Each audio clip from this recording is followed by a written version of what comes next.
I'm here.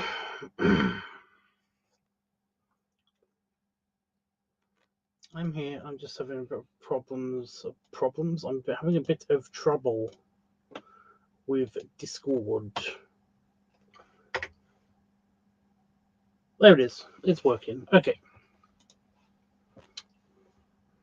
Howdy. Bring up the chat so I can see it. Dummy. Hey, peoples.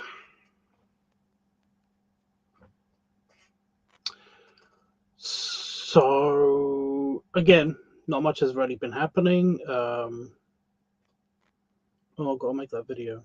I have to make a video, which will probably be viewable, like either on JFF or on the Telegram group. So yeah.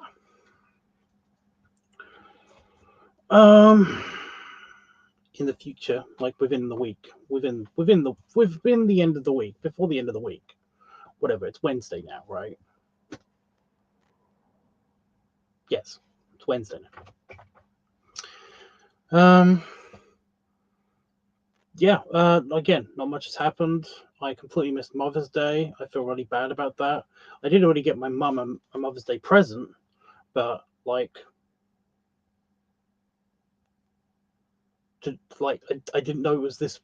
I thought, doesn't Mother's Day happen in April? And I feel like I'm taking crazy pills. I hate that quote.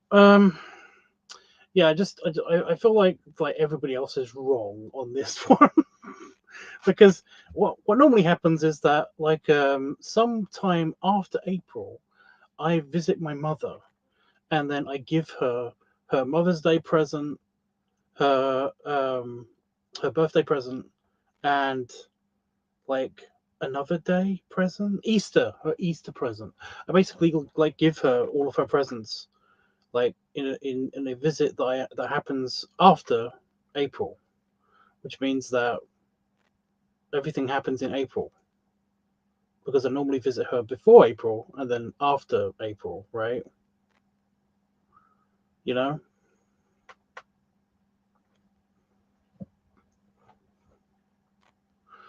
Okay, for the guy that's in the chat, like, I don't get it. Just talk to them.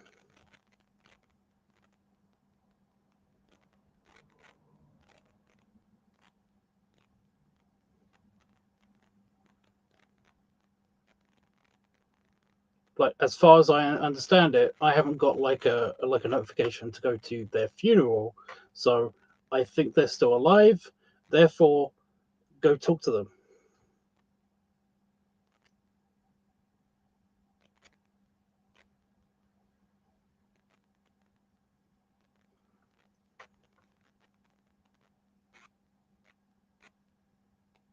He hasn't done for a long time. No, this isn't new. Point is that you can go talk to them.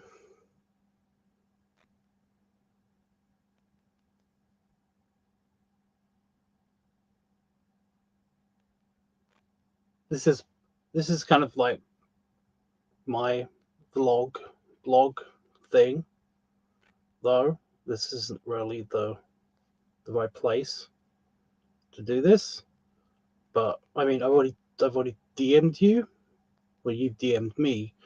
Not interested in me, interested in talking to somebody else. So, like, I should be irked now, currently, right? Like, if anybody else was in the room, then basically I would just have to ask them. But I'm pretty sure that's uncool, isn't it?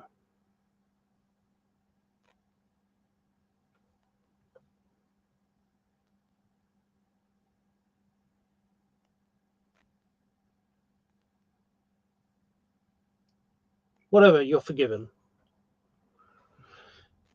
Anyway, see, I've completely gone. Like, where was I going with this? Oh yeah, the whole Mother's Day thing.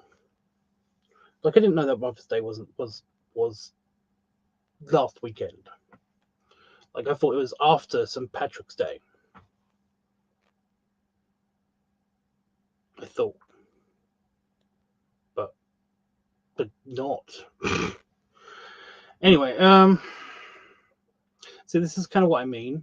Like, instead of interacting with me in any way, you immediately go to like whatever you want to talk about.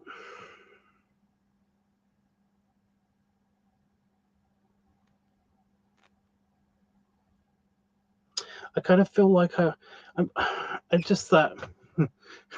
there's like a voice in the back of my head that's basically just saying to me, like, just tell him to fuck off. And I'm trying to find I'm trying to argue with this person, and it's just like it's not really I'm losing the internal argument to not tell you to fuck off. I just don't.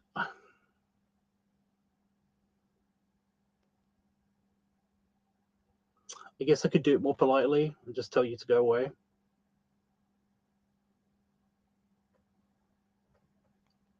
Go away, please.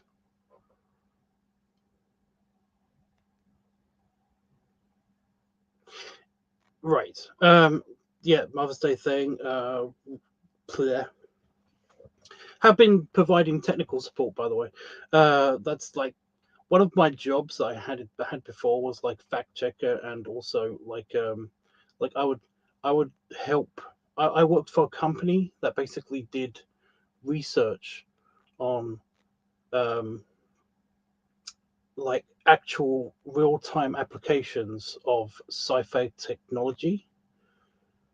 So basically, they this company would gather a bunch of papers to do with like relevant stuff that was kind of like in sci-fi like storylines and stuff. And I have explained this before, and it has been ages since I talked about it, because I haven't really worked for them for like 10 years, because I'm not entirely sure the company exists anymore.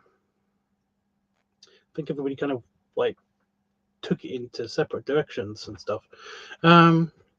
But like I could tell you exactly how like certain ships work. I could tell you how to build a spaceship, like a science fiction spaceship. It's just that it's not possible because certain things. Yeah, if we could do this, we would have done it by now.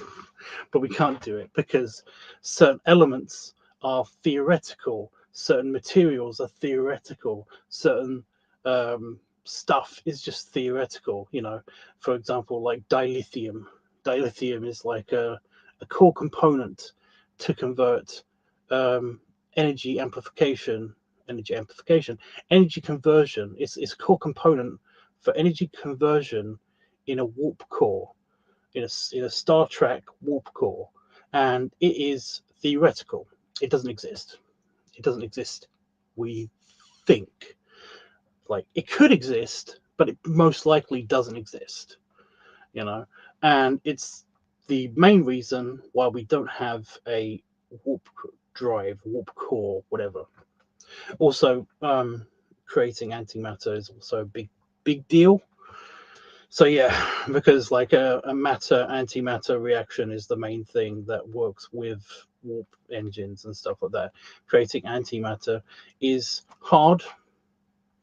We need kind of fusion reactors for us to actually make antimatter kind of viable. We can make actually antimatter in real life right now, but we can't actually make a lot of it. Basically, to make a gram of antimatter, it takes like, doesn't it take something like 15 years and several $billion or something crazy to make a gram? And we need giant car-sized canisters of this stuff to basically like actually make a working starship possible. So, and dilithium, which probably doesn't exist but could exist and is a thing. So yeah, I could tell you how all of that works. I could tell you how basically like to construct a starship, but we can't do it. It's a whole big deal. But I worked with a company that like put all of this stuff kind of to the test, or at least try to figure out like real time, real life applications of this sci-fi technology, and kind of like stored all of the information and all of the relevant papers in one location in servers that they had, and then basically they could like use. They also had like another purpose, and that was to be basically scientific advisors. So basically, whenever a movie like does something science fictiony, they usually consult a scientist, or at least a scientific advisor, somebody who works with a university or something, to basically kind of like fact check all of their shit. And there was a company that did this, and I worked for that company. So I think the last thing that we did was the Guardians of the Galaxy, the 1 and 2, which didn't really work because they were not scientifically accurate. But I mean, it was still cool. They got paid for it. We got paid for it. It was a good job, you know. Yeah. And one of the other things that this company did was also basically like law check stuff, fact check the law of people who are writing novels for science fiction, you know. So basically like all of the sci-fi all the sci-fi books, like all of the extra books, all of the expanded lore for the expanded universe of Star Trek, of Star Wars, all of this stuff. They usually came to that company to basically like just fact check their work, to make sure that they're not doing something scientifically impossible or stupid. Unfortunately, if you have been paying attention to science fiction recently, it's been garbage. There's been a lot of garbage science that is just Fruity Loops. You know, all you've got to do is just turn on Star Trek Academy, Starfleet Academy, and basically, like, you'll know that like it doesn't even make sense. Some of the stuff that they're doing is just like out there and stupid, and it's just, you know, scientifically. I mean, their title sequence have them with floating cranes. It's in the title sequence. They have floating cranes. And I mean, like, Itchy, if you're watching this on playback, or if you're watching this in real time, like, you know, like every time I see that on the screen, I have to point it out because it's fucking dumb. If you basically can have the technology to make things just effortlessly float in the air, why would you need cranes?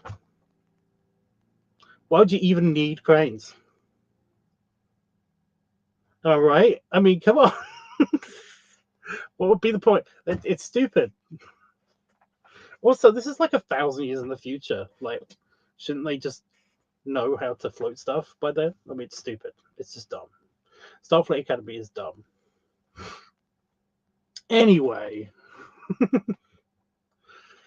I have a friend who actually writes Star Trek expanded lore books, and he gave me a great idea. Because he was talking to me about a book that he's thinking about writing, and like since the company isn't available to him anymore, he like comes to me with the fact checking of his stuff, and he sometimes pays me for that, so that's pretty cool. But like yeah, like I make sure that everything in his books are completely like on the level, lore wise and scientifically wise, you know. So basically like all of his spaceships work, you know, all of his stuff works. There's like a weird conversation that he was basically going to have outside of one of the ships, and it was just like, you can put it inside the ship, there's so much space inside the ship. It was just so dumb, you know. I'm trying to think of a good example of what he wanted that was stupid. But I think he basically is getting it. Oh, in the nacelle, like there's this ship that basically in Star Trek there's this ship, and like he wanted a conversation to happen inside a nacelle, like while this engineering guy was working on something. He wanted the conversation to happen when they're talking in a compartment of this nacelle. And like I know that I've got the schematics of this ship, right? And like you can't do that.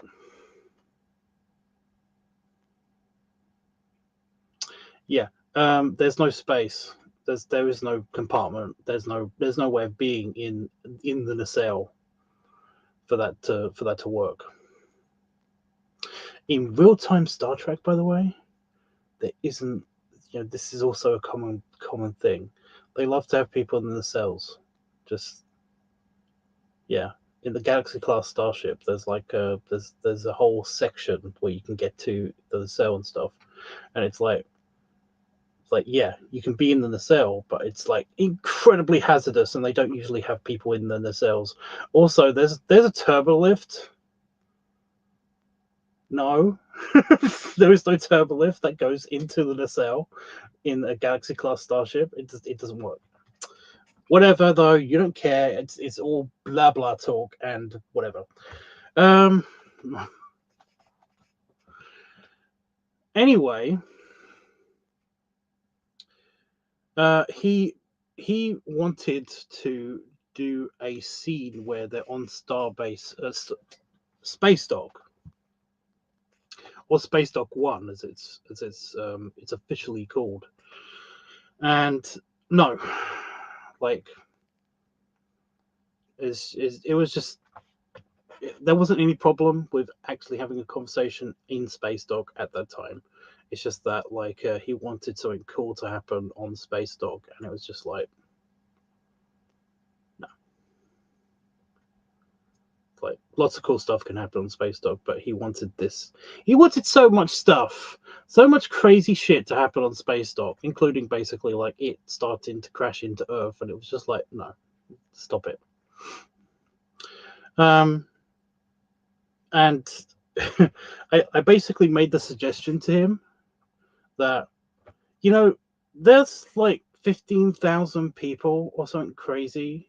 Like there's a huge number of people that exist on Space Dock at any one time, and I've since looked it up. By the way, the biggest population of Space Dock, the number of people that are aboard it, is around about 88,000 people. It's like a lot. It's a lot of people. The thing's 3 miles long, so they can all fit on that. It's just that, like, he wanted that thing to crash into Earth or begin to crash into Earth. And it's just like, stop fucking with it. You don't want to do huge deals like this with Space Dock. There's so many people on Space Dock. You can have whatever drama happen on Space Dock that you want to happen. There's just so many people. So like, and so many stories that you can tell and stuff like that. And it's just like, why don't you just, have some drama happen there, as opposed to have some space drama. Have some big space time shit happen on Space Dock. It's just like you don't have to have this huge catastrophic event happen on Space Dock. You can have like anything happen on Space Dock that is not that. It's just like there's so many people, there's so many things. And he said that like, well, I mean, why don't you just do that? And I was like, what? And then he said, like, why don't you make a drama series based on in Space Dock, based on Space Dock in Space Dock? And I was like, I don't think I can do that. I kind of suck at writing. But he basically was really egging me on to basically do this. He said to me that he actually wanted to hear what what a ER type drama would happen in Space Dock with like a big cast of people, like Yeah, you know, it's like I kind of want to do that. So that's kind of my idea, is that I kind of want to write a book, or at least have a kind of a sequence of events of stuff happening on Space Dock.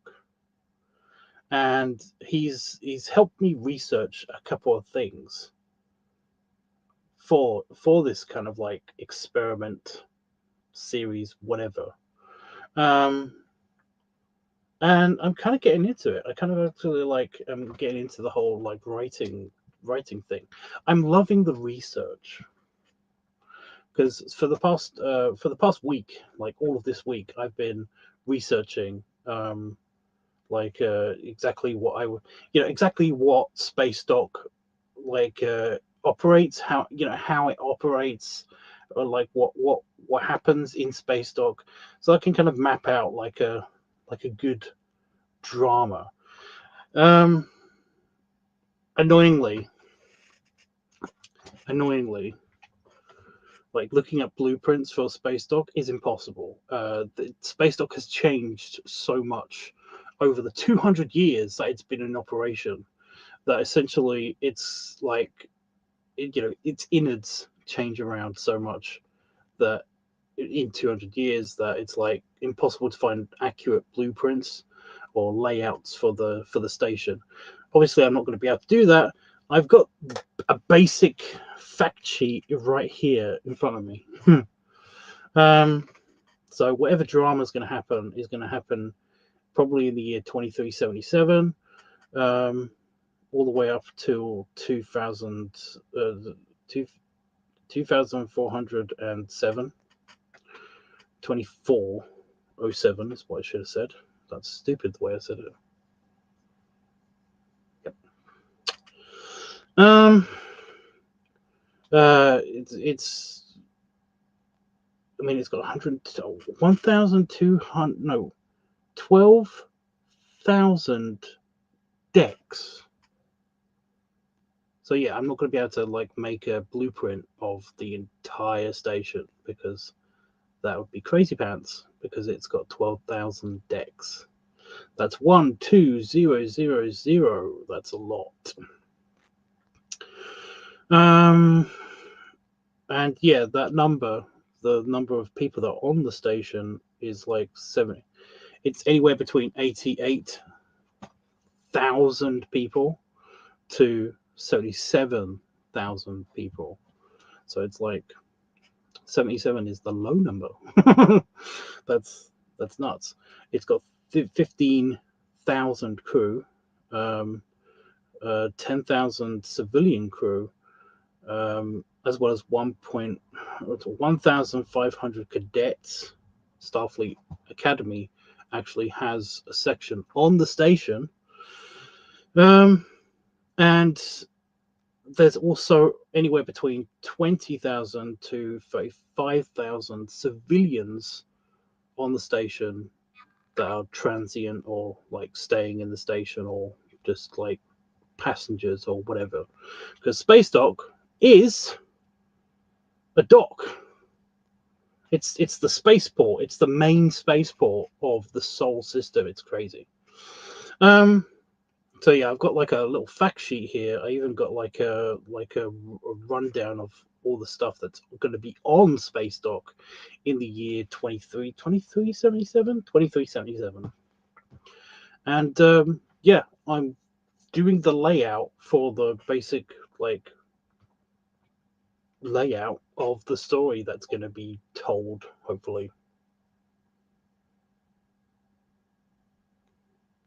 Are you kidding me? Talk to someone else. He has other friends. So for anybody that doesn't know, the anonymous guy just messaged me on Discord. He came into my server, by the way. He just straight up came into my server and then just picked a random channel, and then like immediately started talking about this other person.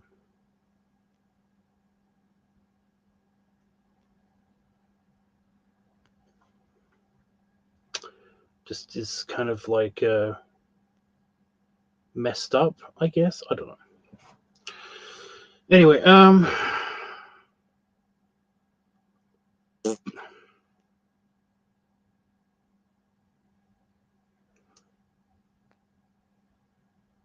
doesn't matter.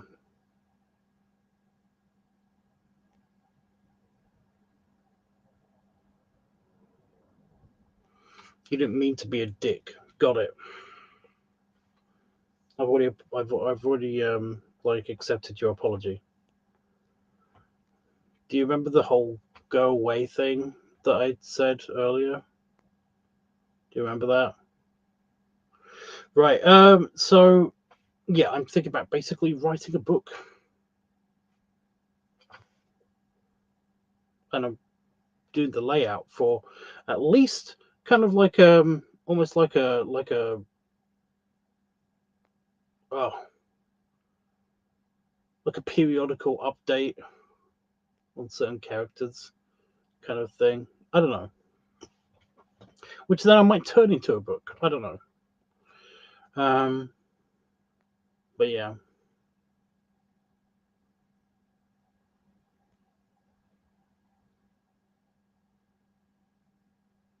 Hello, Pi.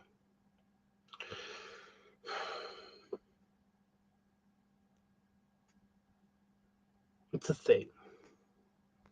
It's a thing. I'm semi excited about it. I'm kind of hoping. I don't think this is gonna be like the big money maker or whatever. But like, if I do end up like doing this and putting it into a book, and the book is successful, like as successful as extended, Star Trek books are, then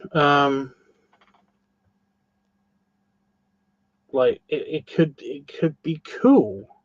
It just could be cool. Okay, I'm just thinking, and I'm just like I want to do this. It's fun. It's kind of fun for me. Doing the research for it for me anyway is actually really fun. I don't know if anybody's looked up the blueprints for Space Dog. It's really infuriating because some I don't know if anybody understands what space dock is. Space dock is it's a big space mushroom that's 3 miles long. Like that's how big space dock is. Ships can fly into it and actually inside of it and be in it. It's like that. That's how big it is. Spaceships fly into it, and then the doors close behind them. Like garage doors close behind. It's crazy. Space dock is massive. But yeah, it's like looking at the blueprints of the segments and stuff and what they do is annoying because every blueprint is fucking different. Excuse me. Every schematic was cut through. I'm trying to put it in a way diagram. That it's a diagram. Every diagram of the place is kind of like different. Like everybody agrees that the top part is the docking bit, but all of the other parts are kind of like left in limbo according to the schematics. So yeah, it's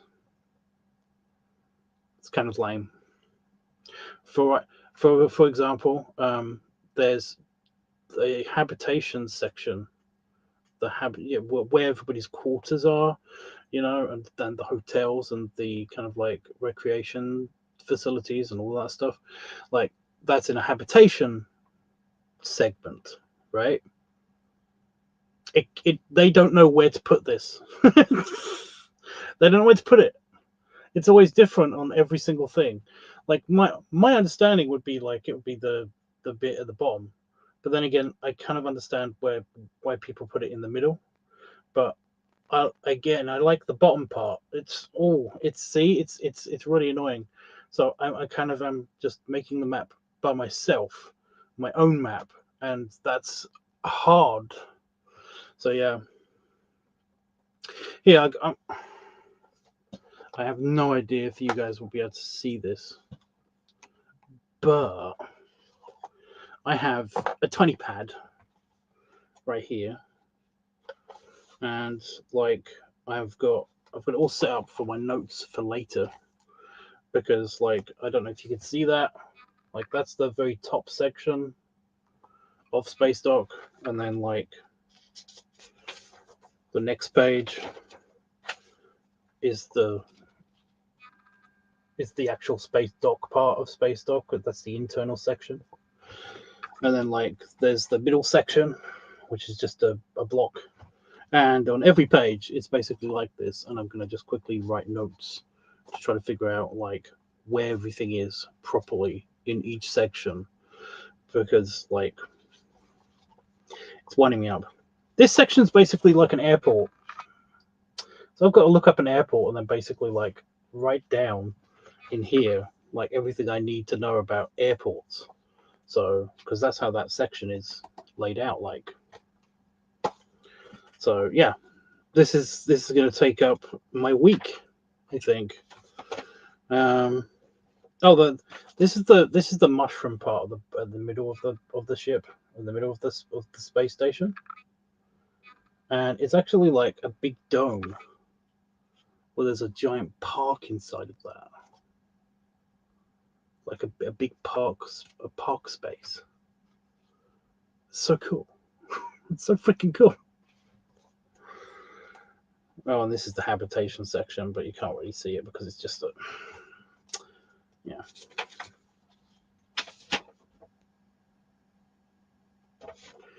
Anyway, that's what I have been up to for this week. I've just been researching a book. Hey, Panda Fox. Panda Fox, how comes every time that you come on here, it says that my view count is 0? Do you have like, is that like an ad blocker thing? Now it's up to 2, so I don't understand what's going on.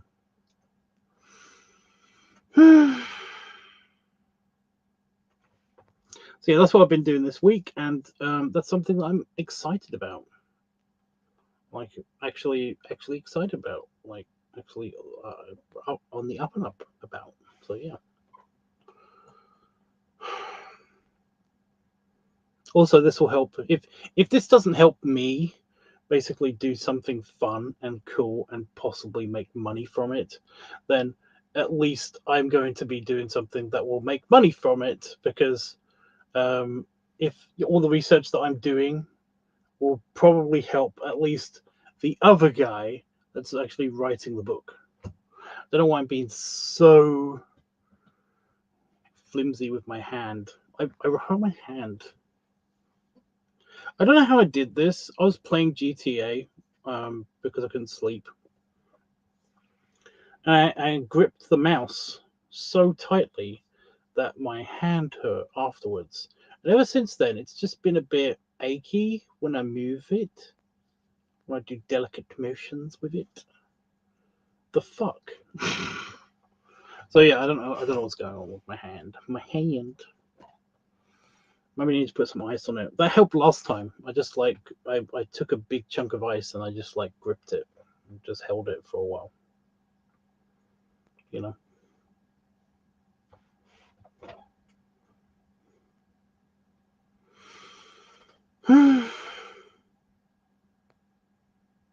Anyway, now that I've explained all that stuff, now what do you want to do?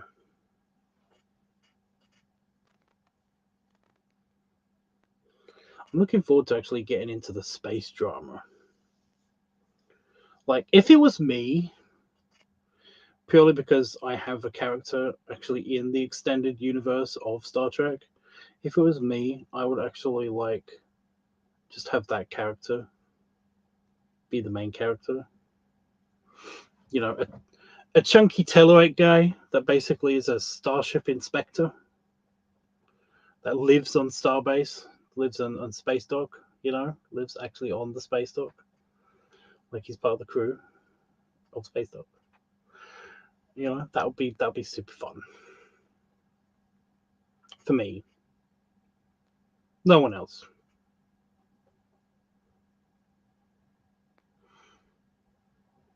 But yeah,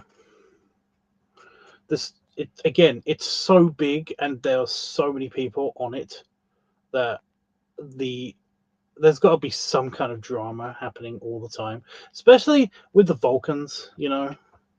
Could we seriously one day just world build our own Star Trek show? The problem with that, Roscoe, is that kind of like you like to direct stuff. You like to go in the direction that purely you want to go in without basically like listening to all the input, which is okay. It's just like a little bit kind of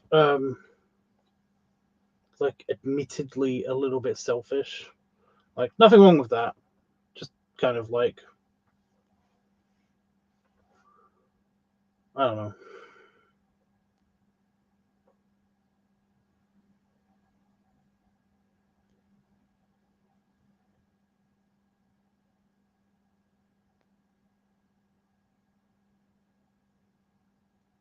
What you are, or you're telling me that I'm doing that?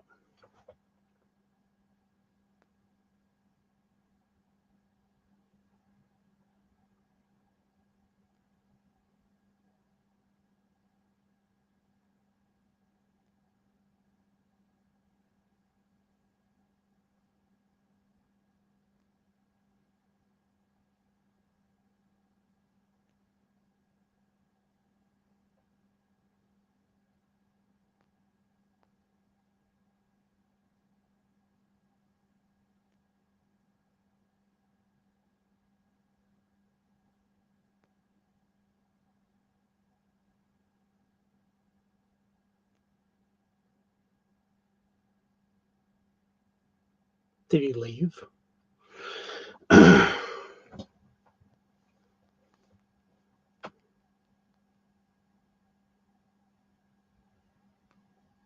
Yeah, happens. Right. I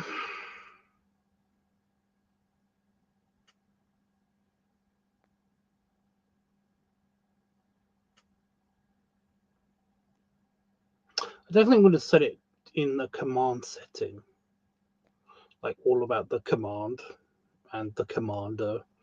I feel like that's very Star Trek. That's a bit too Star Trek. Plus, like the big stuff that happens with Star Trek, like the big political shit that happens with Star Trek, I kind of feel is played out too much with with like main characters. You know, with with the command characters, like Lower Decks is a good example of this. They tried to show the lower deckers and stuff in a second-rate ship and all of that stuff, and that's it's a great show. Yeah, I really like that show. It's a really good show. It has one problem, but I already went with that. I already told you about that. However, like I was hoping for more of like an actual lower decks experience. Like they did cross over with the upper deckers a bit too much for my taste. But that's just my taste. Basically, like the show itself is really good. You kind of have to show a bit, I guess, but in a book,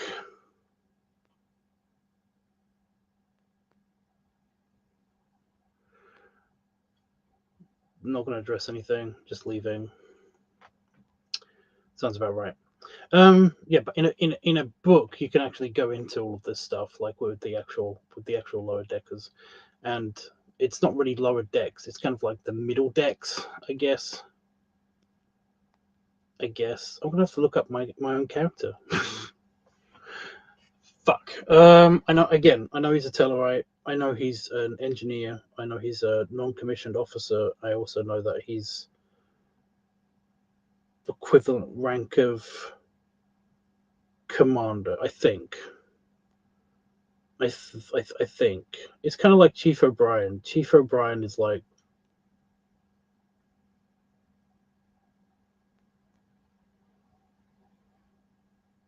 I think he's also a commander.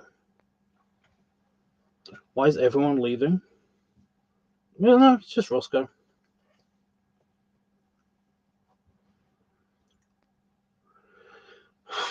got defensive and left. It happens. Yeah. Palafox, you haven't watched Star Trek. God damn it. I need to talk to people that watch Star Trek again. Because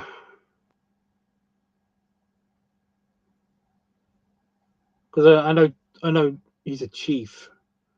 I know sometimes he's got like wrong pips on his collar, which is basically the rank in Starfleet. They got like these little dots that they're on their collars, and that kind of like tells you the rank of people, depending on what era that you're talking about.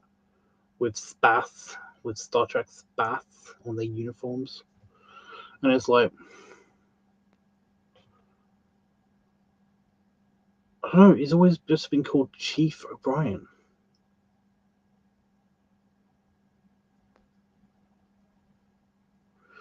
Yeah, well, we're not even on to like Next Generation and Deep Space Nine yet.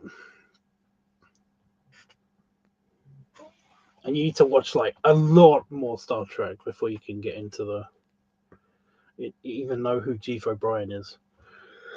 God damn it! Ugh. I kind of am sleepy tired. I am kind of like bedtime tired, but I don't really want to go lay down because like I've got kind of a little bit of indigestion, a little bit of a weird tummy. I know if I lay down, I'm probably going to have either acid reflux or just kind of just be uncomfortable all night. I don't want that just yet. So I'm just going to sit in here and be cold for a little bit. Let's turn on the heater. There we go.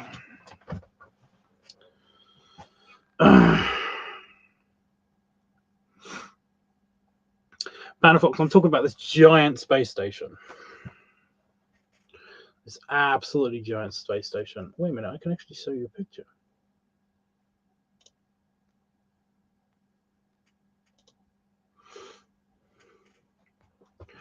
I can show you guys a picture.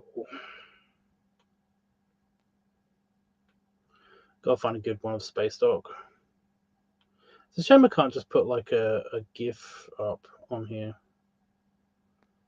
because I've got some saved on my Discord.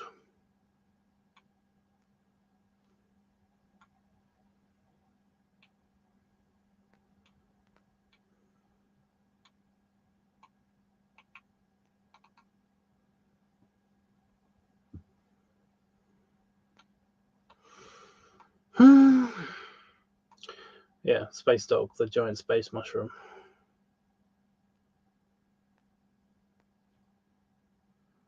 The giant space mushroom.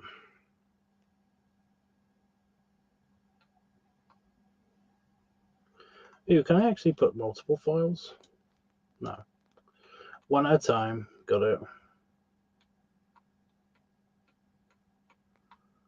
Well, let me find a picture before I can actually find this. I've got the schematic, but I haven't actually got a picture up yet.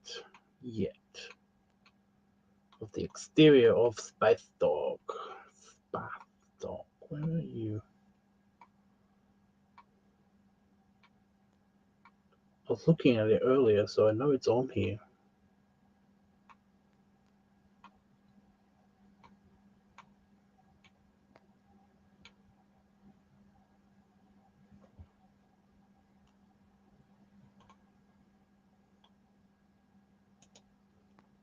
Something weird is going on with my files. I definitely downloaded it like today. It should be right in here.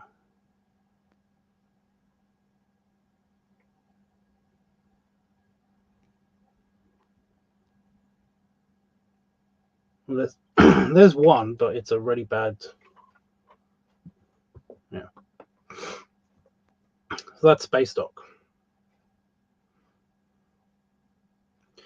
Giant space mushroom.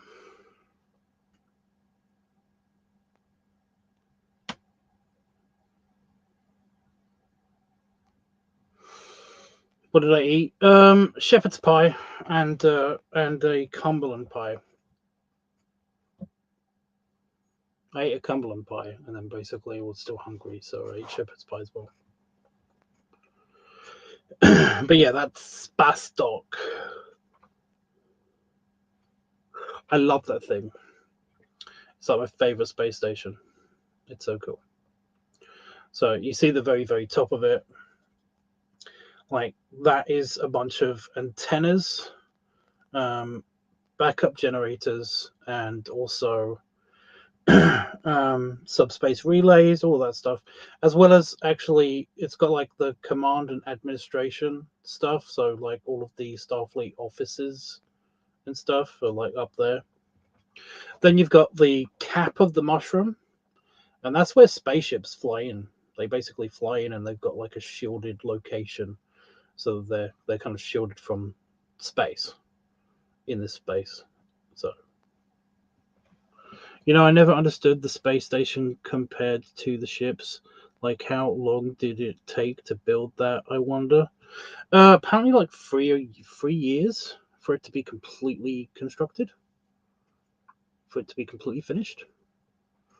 I think it's like 3 years. I looked this, like I said, I've done research on the station, so like I can almost directly like quickfire answer some stuff at you.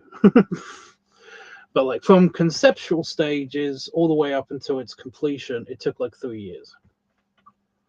Um, and as you can tell, the stats are on the screen. It's like 3 miles tall, I guess, and it's like 2 miles wide, like the rim of the mushroom. Um, but yeah, underneath the pointy bit at the very top is the mushroom cap, and the mushroom cap is like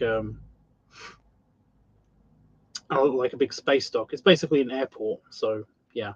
Then underneath that, I'm guessing this is a commercial space for basically like a small shuttlecraft to dock in from the outside, and also is just the commercial area for commercial space use, not strictly Starfleet stuff.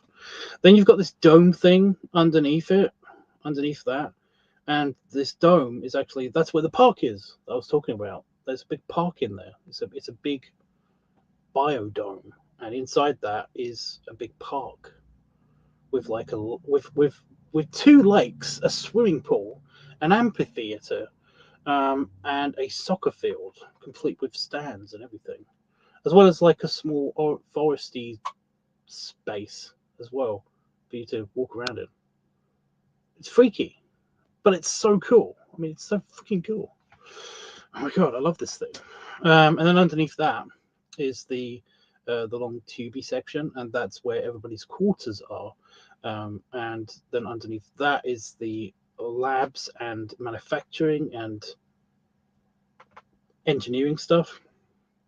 And then underneath that is a reactor, or it's gas storage, or it's like some kind of super long range antenna, or it's something else. Like I said, blueprints for this thing, the insides of this thing, are debated, and it's really irritating because I need to know about this stuff. How many ships can it hold? It depends how big the ship is, but its original purpose was to hold like 8. Easily, it can hold 8 cruisers, which are fairly big ships. It can hold like, I think it's like 20 of these smaller class vessels, and apparently it can hold like so many shuttles. Does it actually say on this sheet how many shuttles?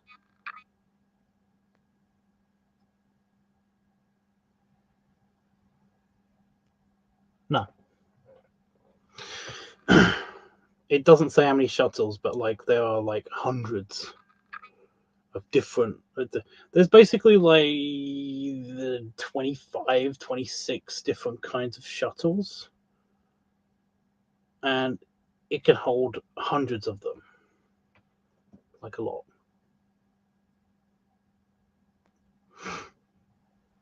So it can support a whole civilization. Well, this crew complement is on the screen. Crew and civilians and all of that stuff. I did say earlier that it's got like some reports are like 88,000 people basically are on that thing. However, I think this thing says crew 15,000 Starfleet, typically 20,000 to 35,000 civilians on board. But also remember, it's a hub, so basically like people are like in it and they use it as almost an airport. So yeah, you can't read the tiny writing. I could. I had to get red clothes, which is a thing, I guess. So my story is going to be set when it's 100 years old. Really? Huh. Commission 2274 to present. Yeah, but it's not really in operation as space dock anymore at present, according to Picard. But it depends if you want to take Picard under canon or not, because they do some stupid stuff with space dock in Picard. They make it a Starfleet museum. So basically, like it holds a bunch of a bunch of important starships that have been decommissioned. Basically, like they go and they live either in or just outside of that space station on a different planet now. So yeah, because this thing's supposed to be around Earth. So yeah, like I said, there could be all sorts of drama, all sorts of all sorts of cool stuff happening all the time at Space Dock because there's so many people. It's just, and it's so big. It's basically like a city. Well, it basically is a city. So yeah, my character lives on it.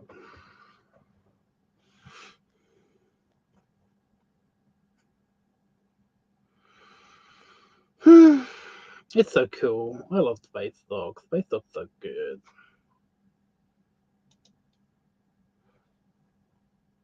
But yeah, Space Mushroom.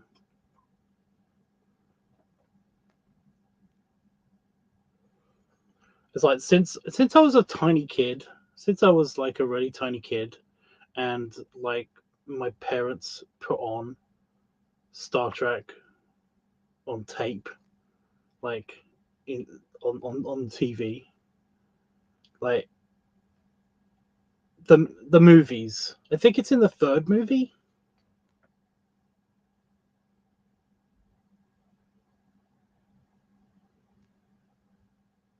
I think it's in the third movie.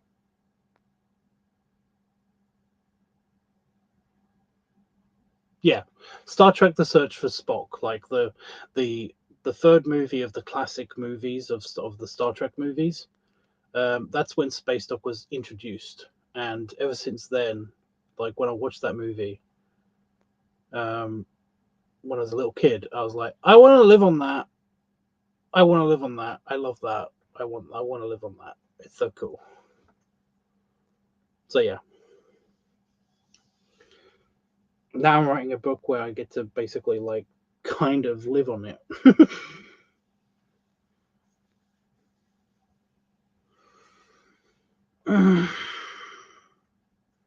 Also, I get to flesh out the Tellarites more because I feel like they are drastically underwritten. Like we've heard so much of the Klingon bullshit. I'm so glad that we're gonna get other races other than Klingons and Vulcans have the spotlight. You know? Oh my god, shut up! Have the spotlight in Starfleet. Actually, Prodigy did a good job at like bigging up a little bit the Tellarites. In case anybody doesn't know, the Tellarites in Star Trek are piggy people. They are piggy people. They have tusks and piggy noses and slightly sunken in piggy eyes. And they love arguing and they're all hairy and they're all supposed to be chunky. And you've never seen a woman Tellarite. So maybe their species like all looks like guys. We don't know. I was actually talking to Itchy about this. We don't know. We've never seen a female Tellarite. So maybe we have seen a female Tellarite, but like they look like the guys. Who knows? But yeah, they're piggy people. I like Tellarites. They're so much fun. They're all slightly shorter as well than humans, so it completely matches me. Anyway, that was what I was doing.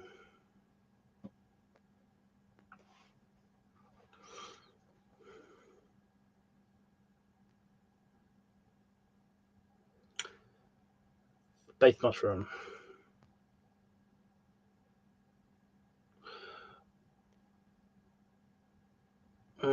Sorry, I was playing the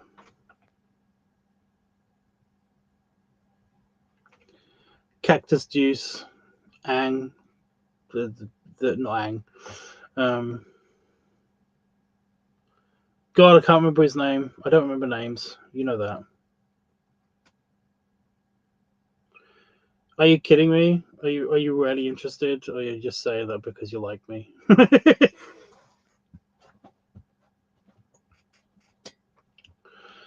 Basically, I've got to map out each segment of this mushroom. Basically, I'm just trying to map out where everything is and what the station has and stuff, so that I can actually like put a good like description down of like when people go to certain places and describe stuff. It's interest. You're actually genuinely interested, and you're saying that just because you like me. At the same time, okay. I could talk more about this because, like I said, I've been researching it for 2 days. But yeah,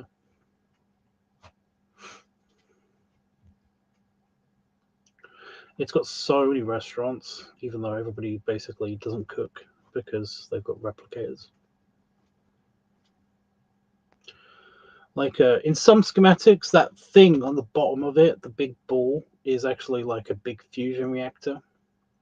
It doesn't have a warp core because it doesn't need one because it doesn't have warp engines because it's a space station, meaning it's a space station.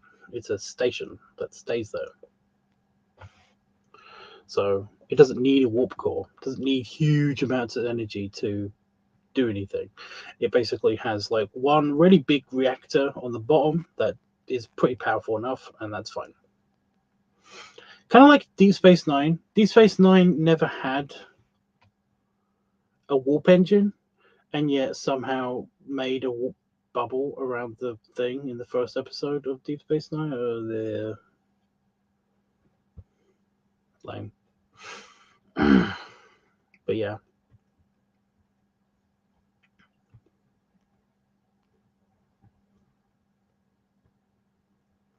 So underneath the dome is where I'm thinking of putting the habitation, everybody's quarters.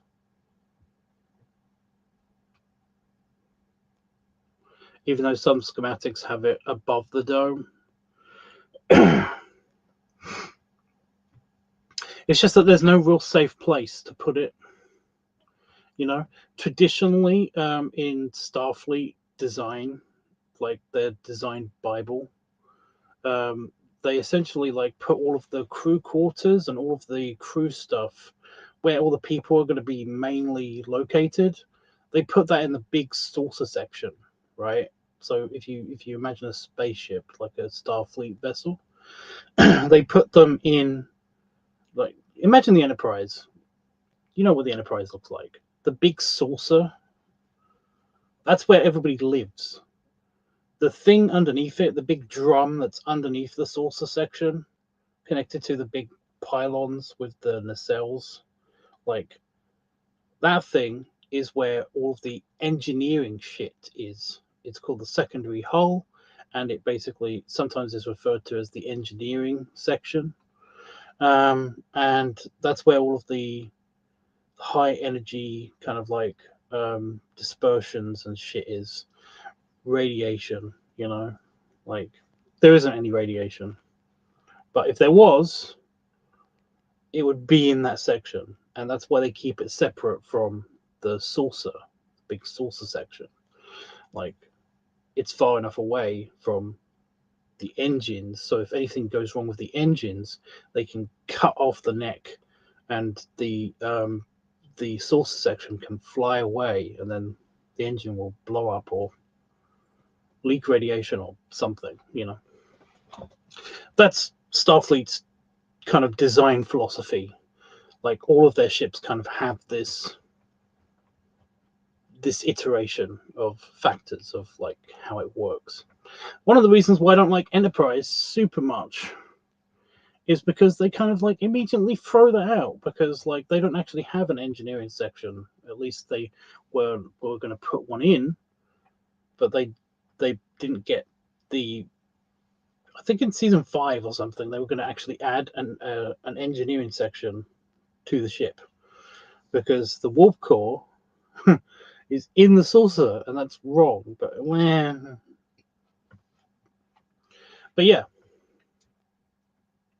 with the mushroom, you have 2 danger points, because like the ships in the docking in the top of the mushroom part, like they're dangerous. So you think you want to keep those as far away as possible from the habitation zone, from the crew quarters of the actual station, right?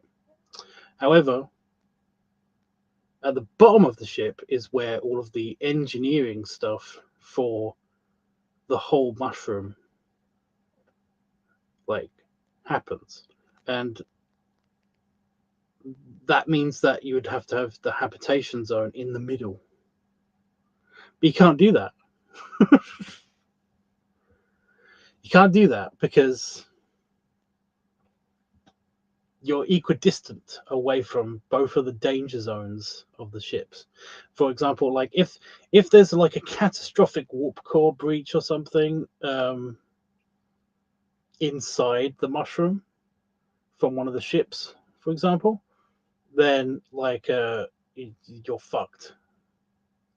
But you're slightly more fucked if the habitation zone was in the segment in between the dome and the mushroom.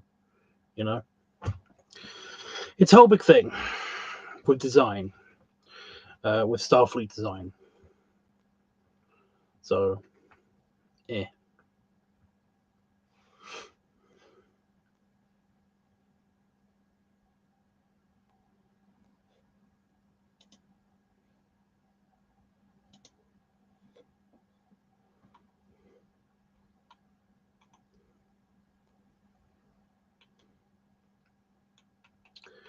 So I'm looking up another picture.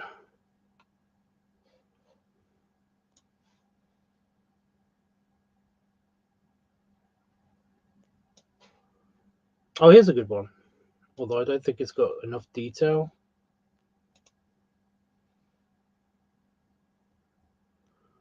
See, that's the inside of Space Dock. Don't bother trying to zoom into this because it's super low resolution. But it kind of shows you like the individual segments and like what everything is, except for the bottom of this. See, this is what I mean. This is what's infuriating.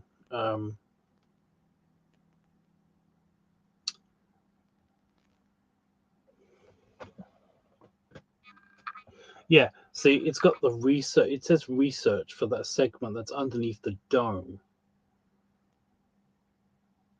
I hate that.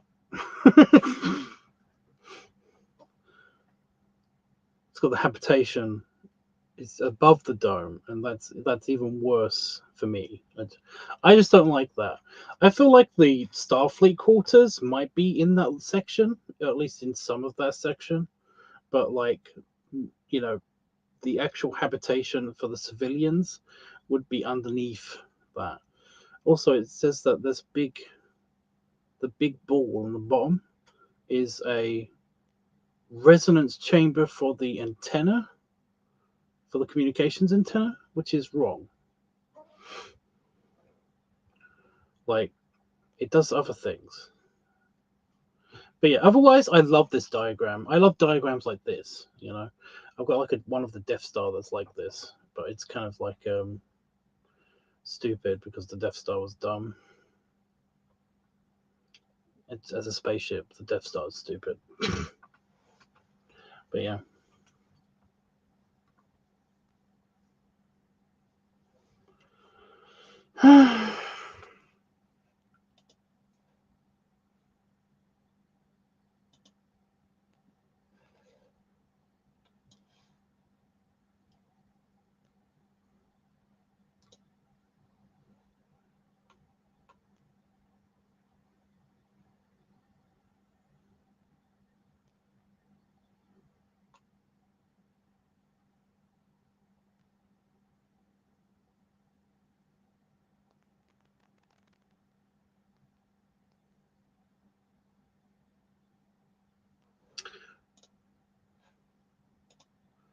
How about this one?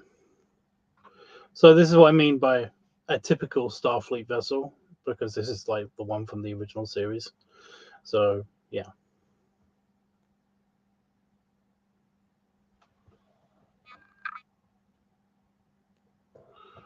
Slightly inaccurate, but it's fine. It's fine. So you got the forward section, like the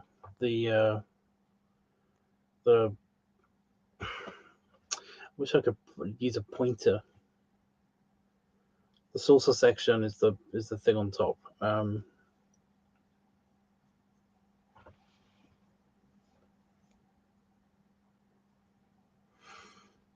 The Death Star and the Death Egg. Death Egg? What? What's the Death Egg? Is stupid designs. Shut up. It's stupid designs. Yeah, it's dumb mainly only because like all of it. Only because all of it is stupid. Like if you're gonna recreate a mini planet, then recreate a mini planet. Don't go half-assed and basically make the interior like that.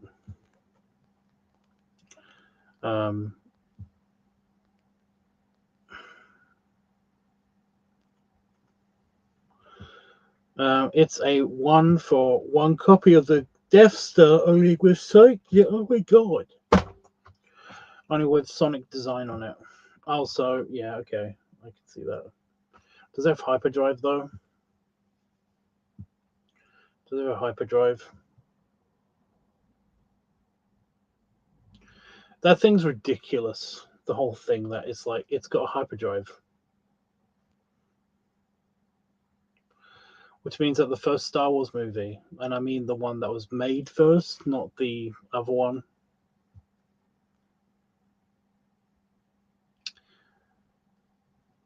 is dumb. Think about it. In A New Hope, the Death Star, like, it drops out of hyperspace on the wrong side of. I think how it should have ended actually like pointed this out, right? The Death Star drops out on the wrong side of this gas giant planet, right? And it's out of range of Yavin, the Yavin base, right? So they've got enough time that they have lots and lots of time for the Death Star to move from behind the planet so that it's within firing range of the moon that is Yavin 4, I think is the moon, right? Right, yeah. The Death Star has engines that can travel in hyperspace.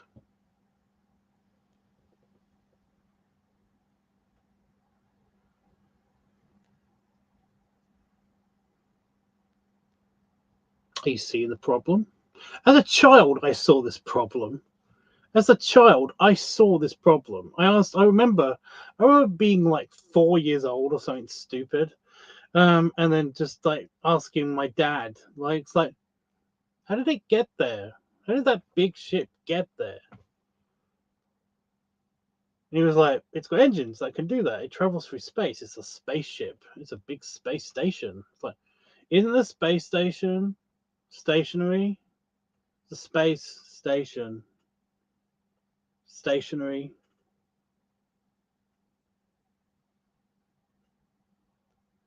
But also, aren't they in a different system? How did they get to that system with the ship?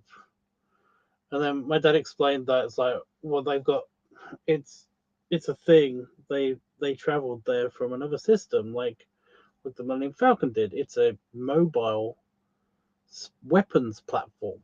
I remember my dad trying to explain this to me, and I still had the argument of like,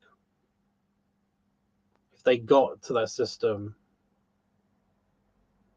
if they can travel that fast, then why don't they just travel that fast around the planet to fire at the moon? Why don't you just do that? Like, this is a huge plot point, but whatever. I tried to find a schematic of the death egg, but I couldn't. Oh my god! Shut up! Every other sentence, almost. Death egg, but I couldn't find one. But I did share how it looked on Discord.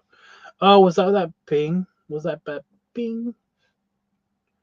Well, that's the annoying message.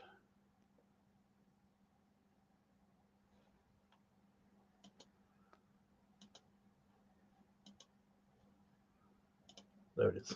Okay.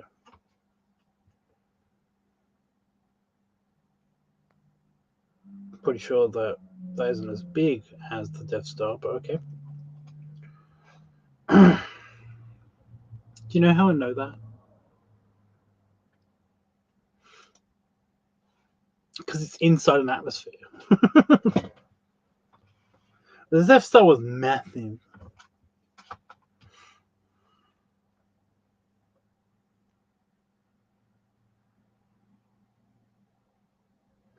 So yeah, this picture basically illustrates Starfleet design perfectly. Like, the main engines and all the engine shit is in the bottom thing, and everything else is, all the people stuff is in the saucer section. And like I said, that neck can be cut off, and the saucer can fly away by itself. It doesn't do so with all of the engine power, so it loses the whole ability to go faster than light, do any faster than light travel. But apart from that, it can fly away pretty quickly from any of the bad stuff that's happening with the engineering section, and that's the whole reason why Starfleet ships look like they do. Like, all of them have source sections, nearly all of them have like separate engineering sections and all of that stuff, which is really interesting to me, and probably only to me.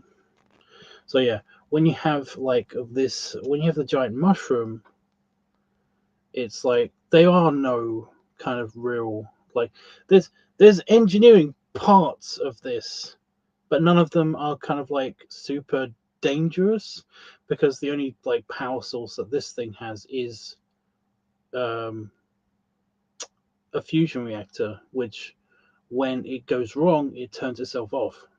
It just does. Like, fusion reactor explosions don't happen. You can't really overload a fusion reactor, because when you do that, it shorts out and then it turns itself off.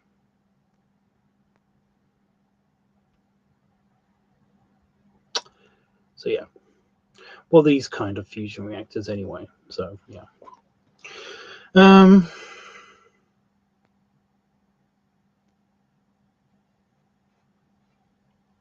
So I guess that, yeah, the habitation stuff can happen at below the dome would be a good place to put the habitation stuff.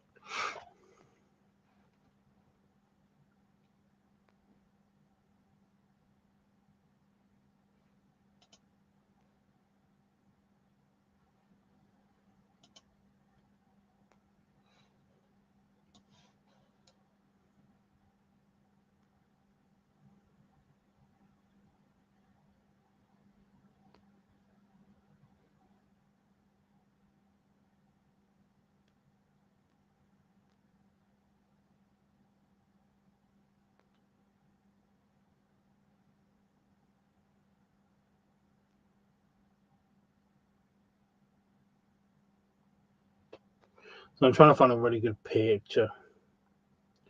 Really good picture.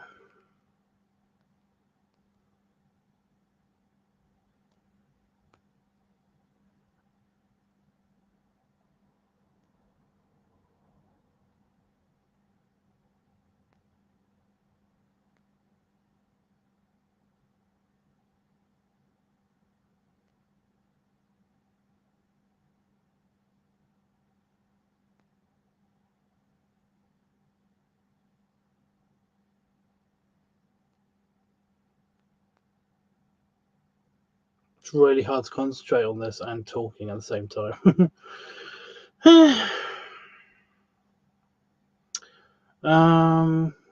Because you know how I hate dead air. But yeah, I've got like no real cool beauty shots of any other ship other than the obvious, my favorite ship, the one that makes the most sense, the one that's the coolest. It's really hard to find any other examples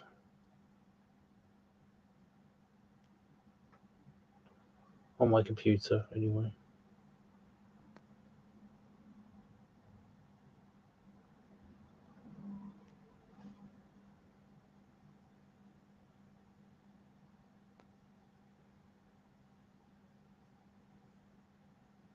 Got a bunch of nebula stuff, but that's because the last video that I did on the old Escape Pod channel was all about the nebula class.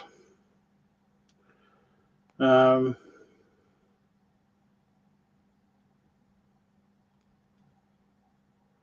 they're mostly schematics. Most of the pictures are schematics. I've got a tiny ship. I've got an example of a tiny Starfleet ship, which is that one. That was cute. I'm pretty sure that one can also separate, but I'm not. I don't know. It's so small. This ship is so small that I'm not entirely sure if it would do that. No, I can see how it could. I can actually see that. Yep. There was a section. There was a point in Starfleet design where they kind of they went more kind of like streamlined fish-like, and like almost an underwater fin, almost having fins design, and this kind of like screwed up the really thin necks that the old style ships used to have. So everything's kind of like slide into place as opposed to kind of just like having or thick. It's now kind of like laid on top so that it can make a clear break like that, as opposed to just like snapping the twig. So yeah, that one reminds me of a Galaxian ship. What's a Galaxian ship? I can't Google right now. I haven't got the capability.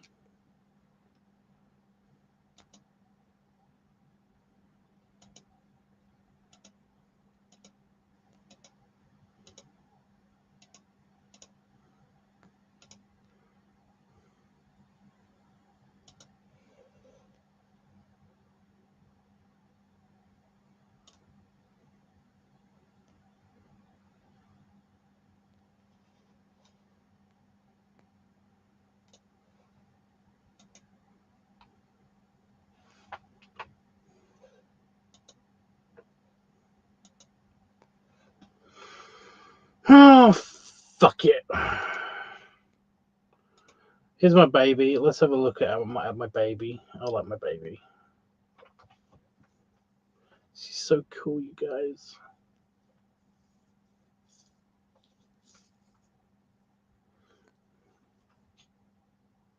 She's my favorite.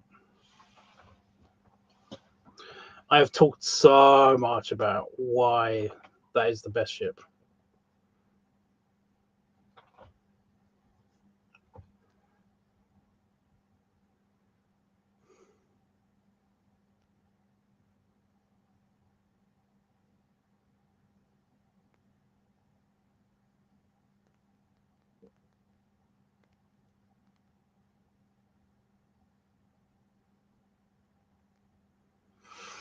Okay, I'm out of things to talk about, and it's a bit too late now for GTA-ing.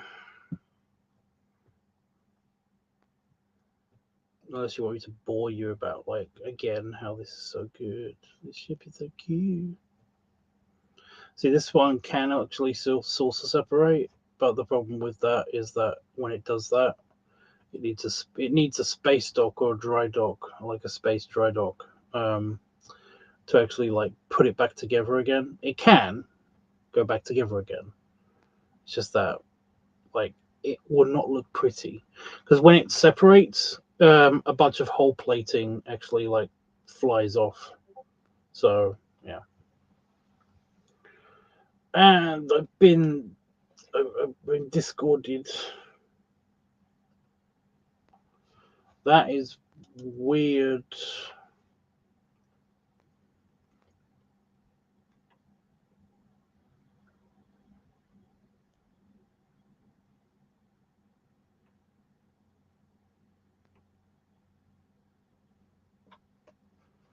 Okay. You know, they probably got their design from Star Trek, right? Do you know how I know that?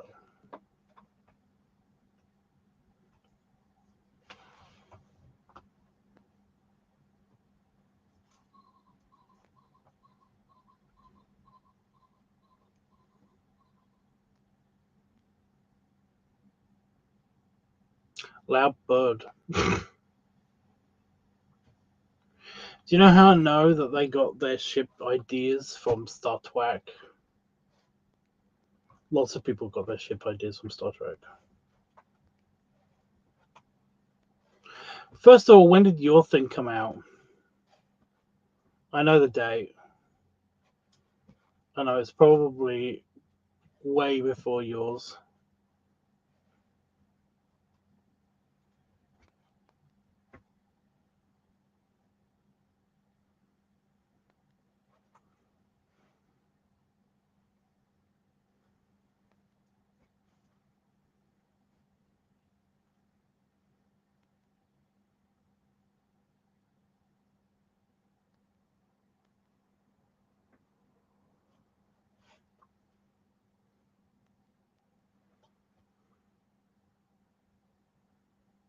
Fuck it. 1966. That's when Star Trek came out.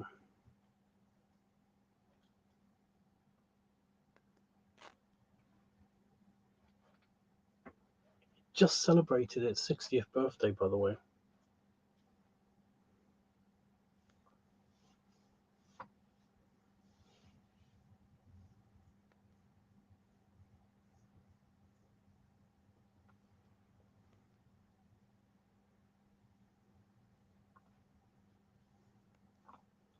$60 years.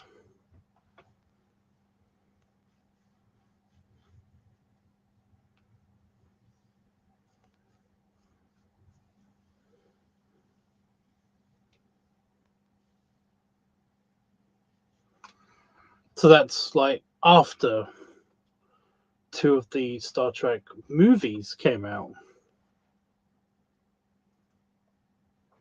I can't remember when Khan came out, the second Star Trek movie. Because I think the third one was in the 80s. I think the third one, no, the fourth one was in 1983. I only know that because that's when they travel back in time to the year 1983. Because it was easy to film that because that's what it was. So they didn't have to, do any weird makeup or change any sets or whatever for that. So yeah.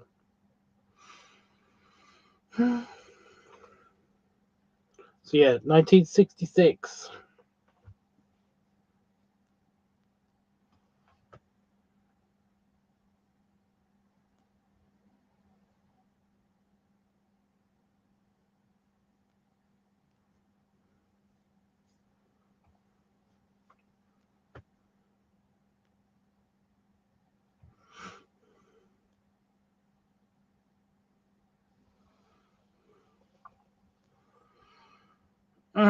Okay, yeah. So this is the ship that's the best because it's got so many redundancies and it's like the fastest. Or at least it was the fastest for a long time, but they had to make one of the ships like super duper fast.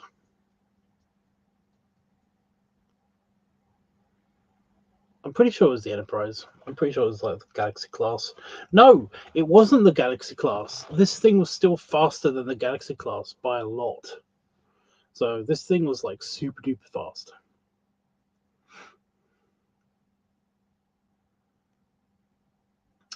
And yeah, it had so many cool features that like they never got to use in the show because like they would have been too expensive to show. But yeah, it's the best ship. His deflector dish is awesome as well, but nobody cares. It says that it was an original design, but some people it was based off the Galaxy class ship from Star Trek. Your little ship was based off of the monster that was the Galaxy class. Galaxy class ship is gigantic. It's pretty huge. It's got 42 decks. It's massive.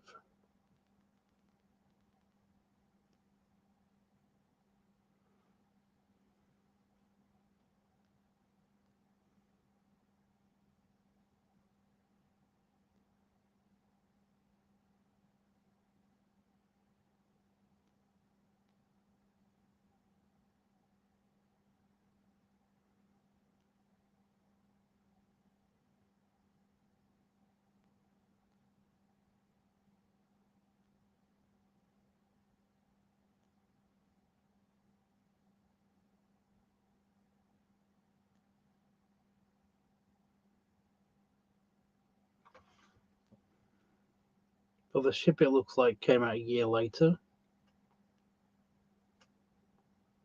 It doesn't look like the Galaxy class.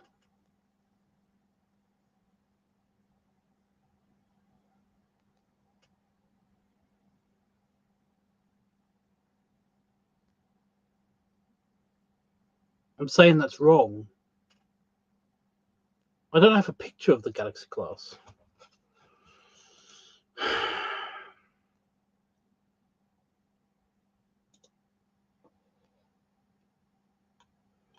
I've got the Galaxy class saucer section, but I don't actually have the a picture of the Galaxy class. I've got the blueprints for the Galaxy class.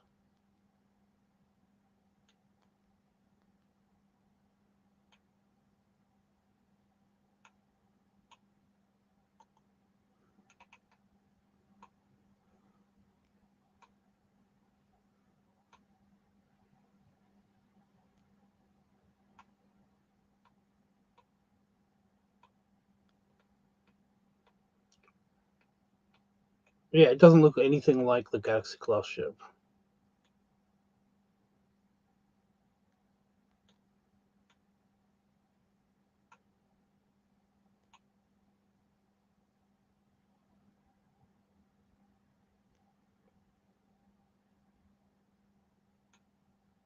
These all side views of the. I'm trying to find. I do have a couple of pictures of the saucer section, but I don't actually have a picture. I've never been a huge fan of the Galaxy class ship.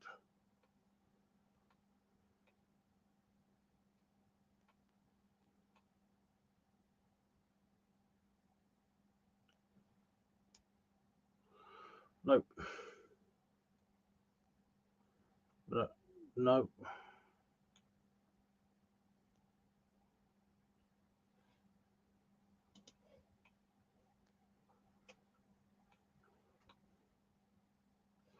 Like, this is the best I've got of the Galaxy class ship.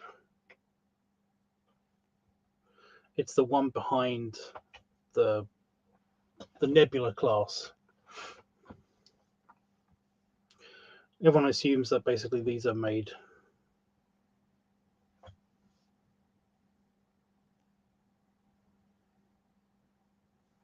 the connection between these two, between your ship, the one that you said, And yeah, like it doesn't look anything like it. If anything, it looks like the Nova class that I showed you earlier. I don't actually have the picture back on the thing anymore.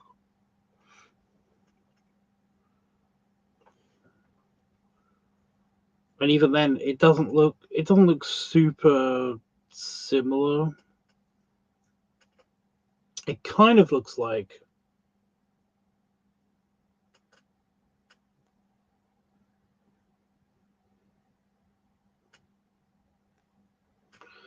it kind of looks like it has the nacelles of the original one.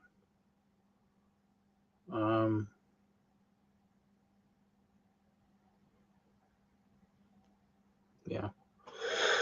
Oh god, damn it.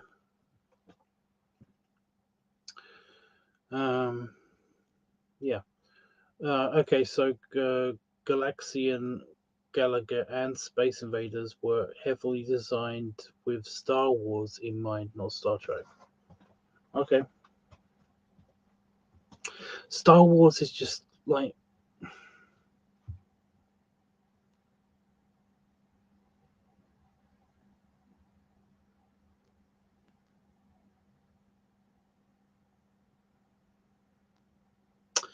it's kind of like post-industrial spaceships.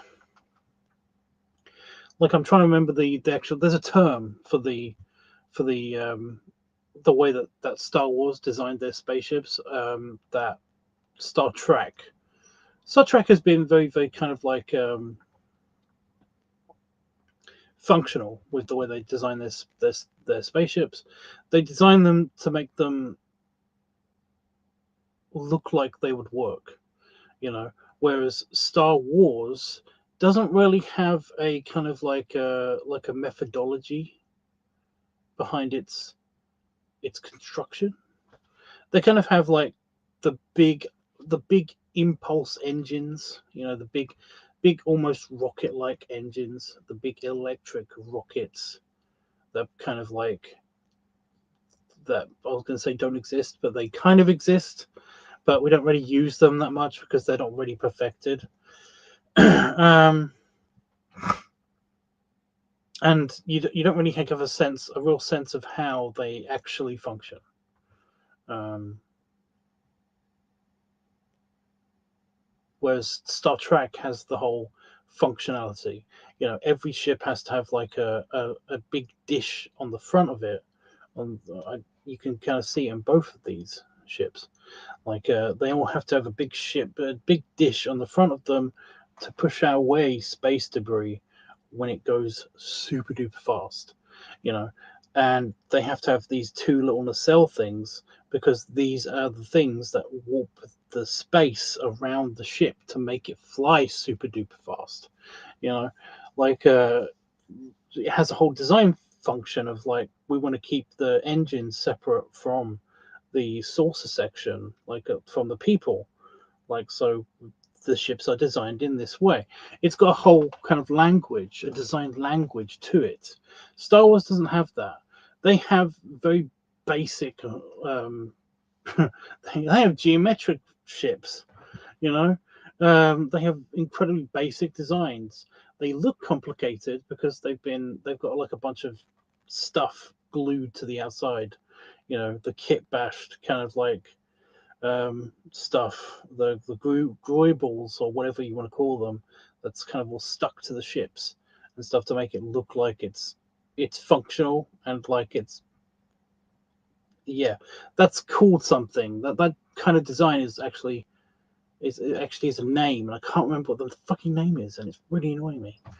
But yeah, Star Wars is lazy with its ship designs, and it's annoying me. Star Wars is so boring to me. It's kind of boring to me too because they're stupid. Like I said, I'm all about functionality and the actual sci-fi stuff. You know, space wizards not really that interesting. Space politics isn't. is also kind of not really that interesting. The logistics of everything is kind of interesting, I guess, but like, yeah.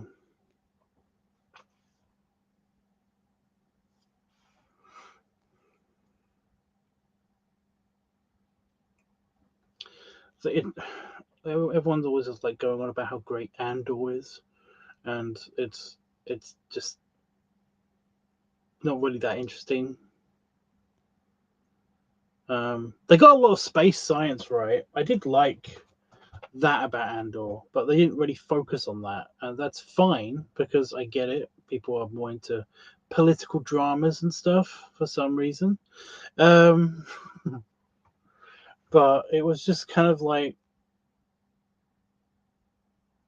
not enough. It didn't really make up for a bunch of other stuff that's wrong with Star Wars, in my opinion. But everyone seems to love Andor for some reason.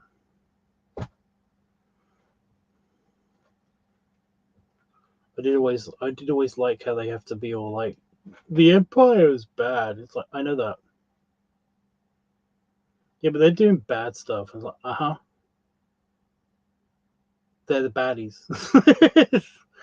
Oh yeah, but it's not always that black and white. It's like, yeah, it is. You're proving why it is. Yeah, but the good guys aren't always good. It's like, the bad guys aren't always bad, but they are still the bad guys, and they are still the good guys. Like your point to all of this is still that they're the good guys and they're the bad. And, it's like, yeah, but we're going to show you how there's shades of grey. It's like, we already know this. We already know this. You're being stupid now. Anyway, oh my god. Anyway, everybody's already forgotten. Everybody's already forgotten that show about the kids. That was actually not bad. Everyone's already forgotten about that. Like, really? Skeleton Crew, right? That was not bad. I kind of like that. Space pirates, kids on a space adventure, like Space Goonies. It was like, yeah, it was pretty good. I liked it. But yeah, no, Andor, it's the shit apparently for some reason. Yeah. Star Trek, I can see how Star Trek can be boring to some people because it is all about the science and the science fiction and stuff. And that's one of the things that they've tried to change for the worst with Strange New Worlds and especially like Discovery and Starfleet Academy. And I fucking hate both of those. But Strange New Worlds isn't bad. They do comedy very good. You never heard of that? Skeleton Crew. Look it up. It's actually not bad. It's very, very, very, very slow. It's very slow. But it's not bad. It is all about the kids and their feelings and all of that stuff instead of like, yeah. But yeah, like I said, it's not bad. Okay.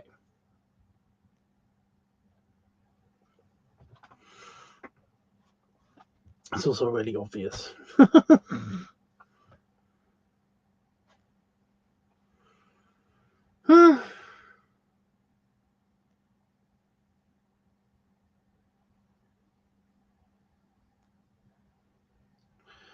Okay, what else did you want to talk about? Because I'm heading off. I think I'm struggling to like really keep the juices flowing. Yeah, I do. Oh, shut up! Don't you? The yawning. I can't take it. I really hate it. It's mostly because I'm talking. I do want to watch the Rick and Morty esque Star Trek series. What the fuck is that?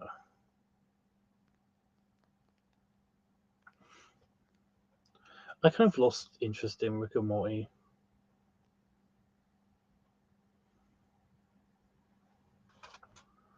I used to actually like Rick and Morty, and then it got I was gonna say it got stupid, but that's kind of what I liked about it for some reason. It got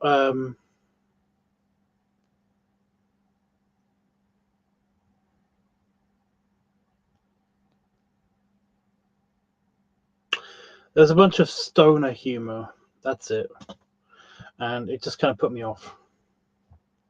Like somewhere in the middle of it, just like became, just was like it wasn't worth watching anymore. It wasn't worth keeping up with anymore after a certain point. Like oh, there was this really cool episode, well, really funny episode, in my opinion, funny, where the president and Rick were kind of like going at it. They were basically like competing with each other. That was kind of hilarious, although incredibly like dark, incredibly dark, because there's one scene in it, and sorry, spoilers, but essentially like the president his asks the Secret Service to kind of like um, arrest Rick, and like Rick warns the guy to like, no, seriously, don't don't come any closer. Don't touch me. It's like, if you'll die, and like there is no afterlife. It just everything goes black, and then the guy comes and like touches him, and then immediately dies or something. And it's just like that's really dark, and I get it. That's kind of the point of the show, but yeah, it's like everything about this show was everything about this episode was really funny, except for this one bit, and that's not cool.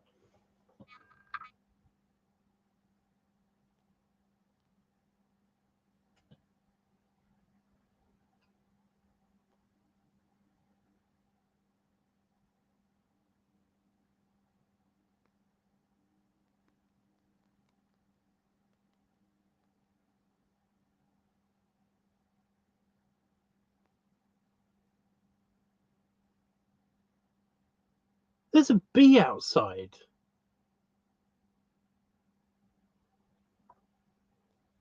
It's 4 a.m.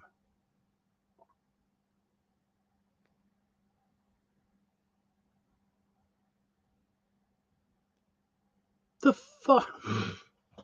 Sorry. I know that part of the episode, yeah. But that episode is pretty funny when they're basically like, they're competing. I like the shrink ray thing. It's like, Rick is a shrink ray,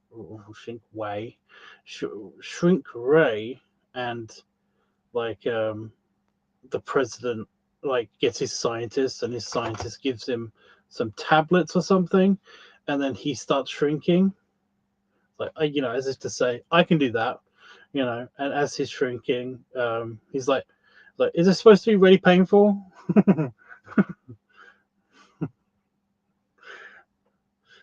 like he's in super pain, but he's just acting real tough because Rick. So yeah, it's just very funny. The whole episode is actually like it's really funny. Just them being cross with each other. It's just kind of it's a little bit hilarious to me. A little bit, not actually hilarious. People overuse the word hilarious because like they don't understand what it means. Hilarity, hilarious. When something's hilarious, is like is supposed to be like the uppermost humor. It's like you are actually losing your mind. You are actually going crazy because something is that funny. That's what hilarious means. So yeah, people saying that's hilarious. It's just like, no, it's not. I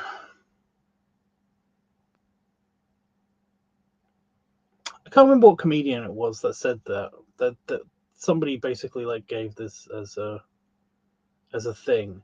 I feel like it was either Louis C.K. or it was that guy. Can never remember his fucking. Can never remember that guy's name, but he's one of my favorite comedians, and I can never remember his name.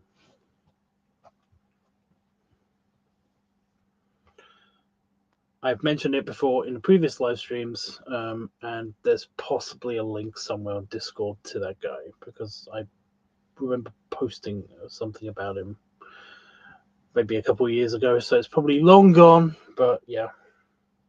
Okay, seriously though, anything anybody wants to ask me or say to me, now is the time. I'm leaving.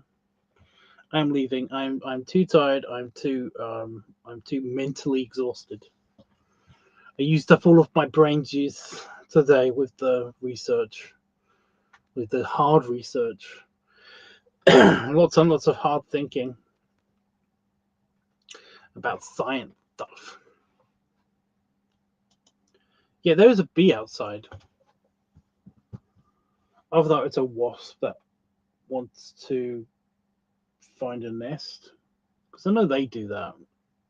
They sometimes do that at night.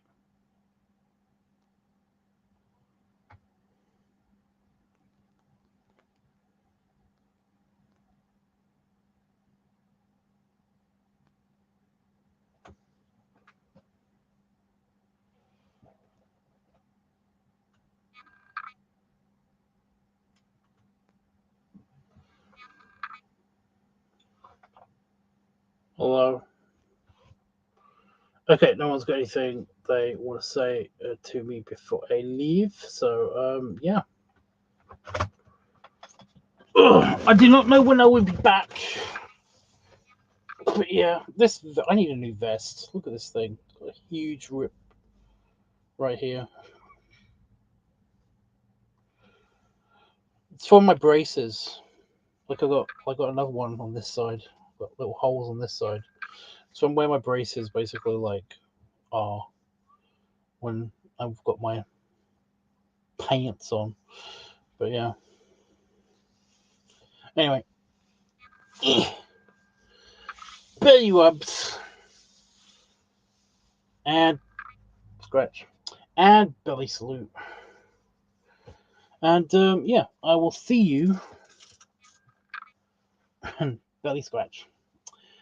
I will see you possibly in a couple of days' time, or possibly in longer. It kind of depends on like how I'm doing, how the internet is, all that stuff. But we'll get back to the actual gaming probably next time.